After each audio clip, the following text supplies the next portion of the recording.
მომენტი თვითონ ამ რევოლუციის ლიდერები იყვნენ ხელისუფლების წარმომადგენლები. შევარდნაძის მოადგილეები, ხშირად რო ვთქვა. ნინო ბურჯანაძე პარლამენტის თავმჯდომარე, მიხეილ სააკაშვილი წინა დღეებში შევარდნაძის იუსტიციის მინისტრი, ზურაბ ჯვანია პარლამენტის თავმჯდომარე და მთელი სახელმწიფო აპარატი ნახევარზე მეტი მათი დაკომპლექტებული. გამგებლები, მერები, პოლიციის უფროსები, პროკურორები, უშიშროების ხელმძღვანელები, მინისტრები, მათი დანიშნული, მათი სამეგობრო და მათი რეფორმატორთა ჯგუფს წარმოადგენდა, ასე რომ ვთქვა. ასე რომ თვითონ სახელმწიფო ხელისუფლება აიძულებდა ამათ, რომ შესულიყვნენ იმ პარლამენტში და არ მიეცათ საშუალება ახალი ძალებისათვის და ლეიბორისტები იყავით ჩვენ ასეთი სოციალიზმის ევროპული სოციალიზმის ეროვნული ძალა.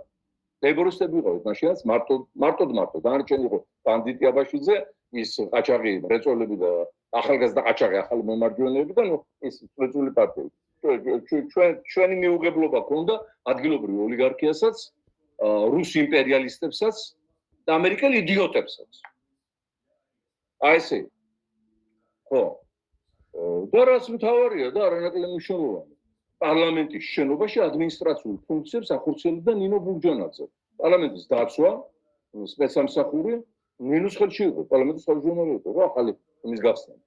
ამიტომ იქ ყველაფერი გააკეთეს იმისათვის, რომ უსაფრთხოდ 100%-იანი გარანტიით, შიდა გარანტიებით და მოსკოვის და ვაშინგტონის გარანტიებით ეს აჯანყებული ჯგუფი უსაფრთხოდ შესულიყო და შევიდა. ეხლა არც ერთ შენობაში და არც ერთ ადგილზე. სხვა ისტორიული ვითარება.